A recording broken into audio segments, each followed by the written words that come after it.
Hello बच्चों, कैसे हो बच्चों। हम लोग गद्य साहित्य का संक्षिप्त परिचय का अध्ययन कर रहे थे।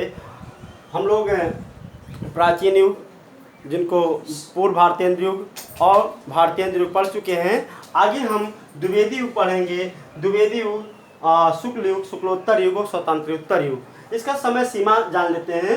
द्विवेदी युग का समय सीमा है 1900 ईस्वी से लेकर के 1922 ईस्वी तक, और शुक्ल युग का, जिसको छायावादी युग भी कहते हैं, वो 1922 ईस्वी से लेकर के 1938 ईस्वी तक का समय था। शुक्लोत्तर युग, जिसको हम स्वातंत्र्योत्तर युग भी कहते हैं, ये 1938 से लेकर के 1947 ईस्वी तक की इसकी समय सीमा है। स्वतंत्रोत्तर युग जो 1947 से लेकर के आद्यतन है। बच्चों, हम द्विवेदी युग की जब बात करते हैं तो द्विवेदी युग की सबसे जो उसके प्रवर्तक हैं महावीर प्रसाद द्विवेदी, जिनके नाम पर ये द्विवेदी युग पड़ा है।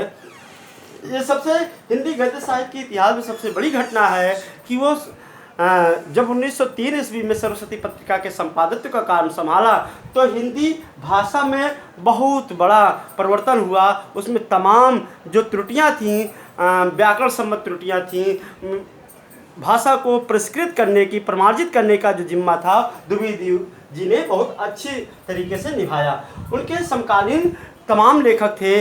उनमें द्विवेदी के अलावा माधव मिश्र, गोविंद नारायण मिश्र, पद्म सिंह शर्मा, सरदार पूर्ण सिंह, श्याम सुंदर दास, मिश्र बंधु, लाला भगवान दीन, पद्मलाल पुन्नालाल बख्शी, ये सब उस जमाने के लेखक थे। द्विवेदी युग के में सरस्वती पत्रिका के अलावा तमाम और पत्रिकाओं का संपादन हो रहा था। उसमें नागरिक प्रचारणी पत्रिका, हिंदू, माधुरी और मर्यादा, जागरण, हंस प्रभा, करमवीर और विशाल भारत, ये हिंदी भाषा में तमाम रचनाओं में और उसके जो है विकास में अपना योगदान दे रहे थे।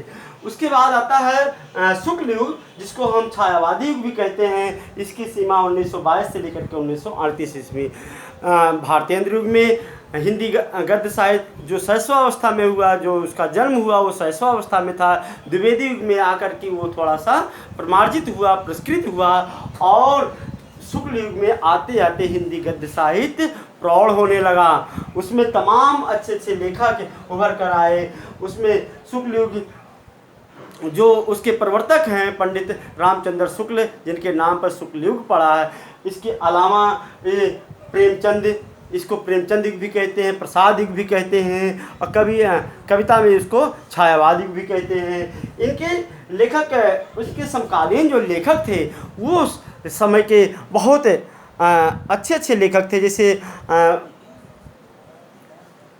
आप उपन्यास में प्रेमचंद, मुंशी प्रेमचंद को ले लीजिए, नाटक में आप जो है जयशंकर प्रसाद को ले लीजिए, और कहानी में मुंशी प्रेमचंद थे ही, और एकांकीकार में राम कुमार वर्मा जी थे।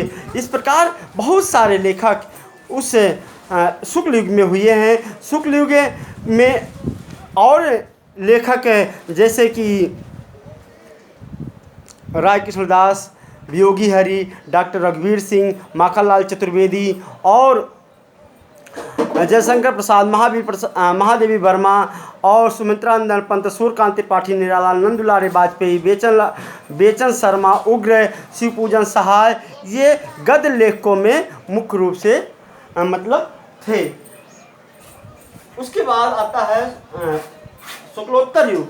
शुक्लोत्तर युग जो जिसको हम छायावादोत्तर युग भी कहते हैं, ये 1938 से लेकर के 1947 ईस्वी तक। बच्चों, छायावादी युग में जो भी रचनाएं लिखी जाती थी, उसमें तमाम काल्पनिक, प्राकृतिक अवयवों को लेकर के, उपमानों को लेकर के लिखते थे। लेकिन जैसे ही छायावादोत्तर युग आया तो बहुत बड़ी समाज में क्रांति हुई, लेखकों के बीच भी विचार बदले।